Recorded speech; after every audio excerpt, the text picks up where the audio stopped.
and I'm running for United States Senate against Elizabeth Warren in Massachusetts.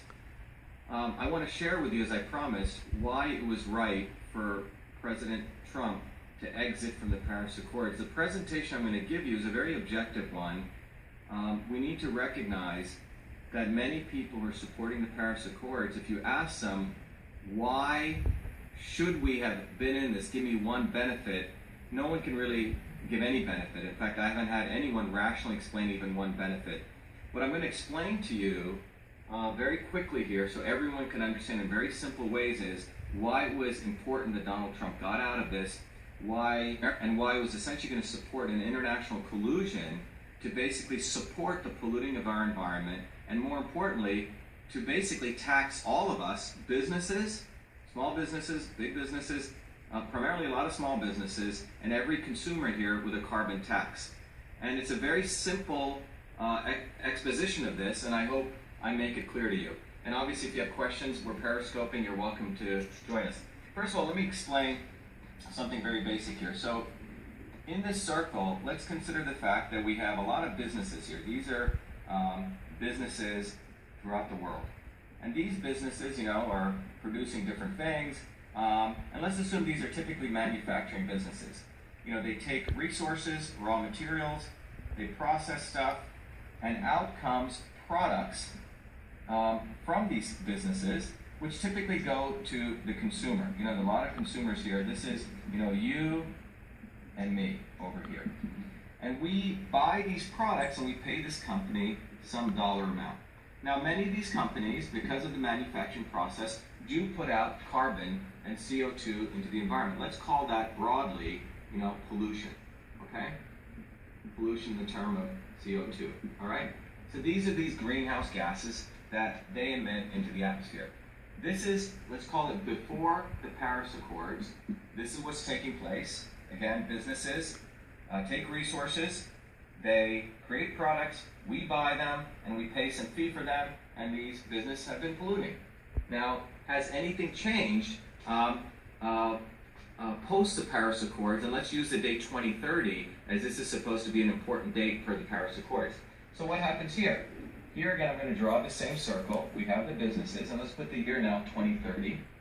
And what occurs in 2030? These businesses still exist, let's say. Again, these are the businesses. And they are creating products, as I mentioned before, to us as consumers. Same situation. This is again you and me. And these consumers pay some fee for these products. And guess what? They're still polluting. And I'll give you some numbers on this. In fact, they're polluting a lot more, as we'll see. But something very interesting happens. For the pollution they do, they have to now pay an organization, which I'm going to call, in double quotes, the IPCC. And this group is composed of people like Al Gore, people like the Bushes, many people from the commodities market, and essentially a global elite in here of quote-unquote scientists.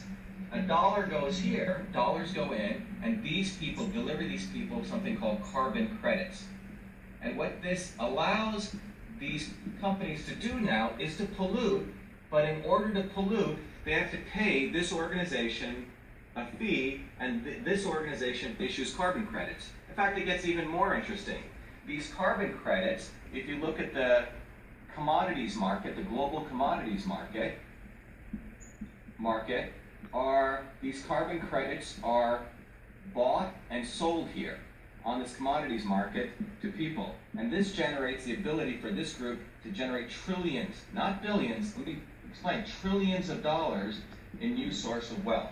So these carbon credits were created by this group as a vehicle to essentially charge polluters something, and this group has the potential to make trillions and trillions of dollars.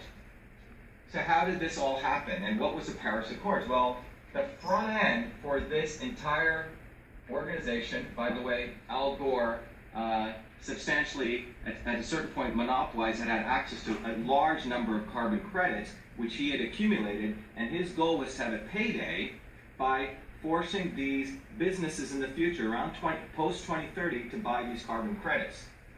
And if you actually look at this, the IPCC's PR, I call it their PR machine, was what we call the Paris Accords. The Paris Accords was really their PR engine to get this out as though everyone needed to get on board. And what the U.S., if you look at the United States here, the flag here, the U.S. Was being forced by the IPCC. By the way, this included establishment Democrats and establishment Republicans, who were essentially telling the U.S. government that it needed to create what we call a green fund. And this green fund, and I'll explain what this was really, $100 billion into this green.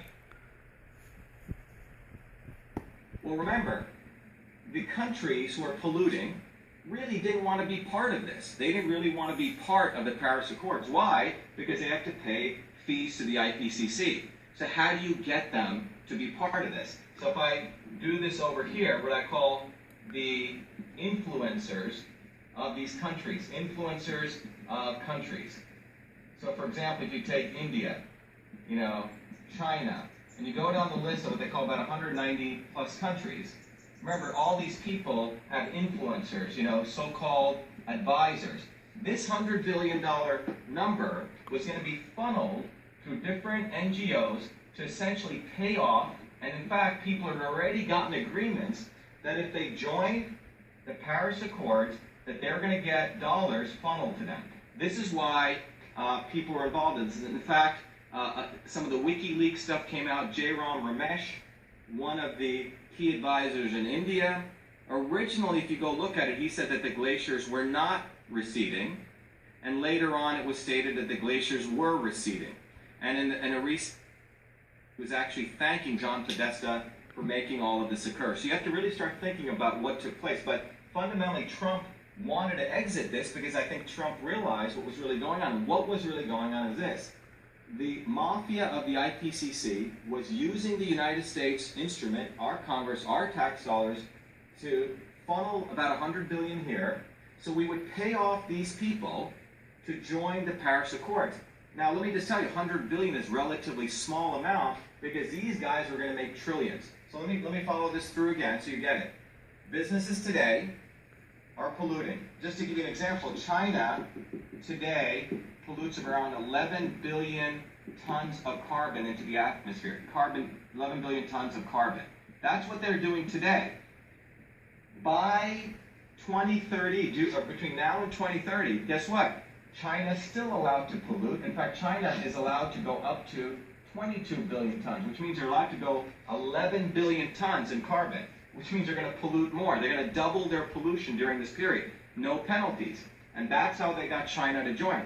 After 2030, there's going to be a big payday for these guys because they're going to be able to sell China carbon credits. I hope everyone's following.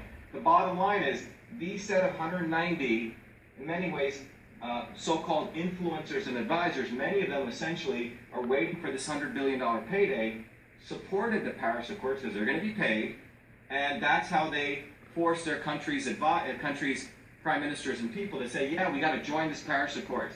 The reality is, when you step back and look at this diagram, who really profits is the elements who are going to make money on carbon credits as they fluctuate and rapidly grow in price post-2030. So a $100 billion payout to most of these corrupt officials is very well worth it for them because they're going to have a 1,000%, 100 to 1,000% increase in profits. So fundamentally, what Donald Trump did was he saw the scam, which is what it is. And fundamentally what this does is makes liberal bourgeois feel good that they're part of the Paris Accords. In fact, the MIT president has said, we have conclusive evidence that temperature has gone up. Let me just make it very clear that Hansen, the guy who came up with this temperature rating at NASA, during the 1950s to 1990, they used what they said was the average temperature, 1998. During that period, that's how they measured the average temperature. And they said the average temperature was 15 degrees Celsius. And they predicted in around 1988 that temperature was going to go up. So again, in 1988, papers are starting to come out saying the average temperature measured between 1950 to 1980 is 15 degrees, and they're saying, temperature is going to rise on the planet Earth. Well, what happens? By 1995, 1996, they find out the temperature actually, in fact, gone down a little bit. It was not going up. And somehow, mysteriously, around 2002, Hansen says, yes, the temperature has gone up.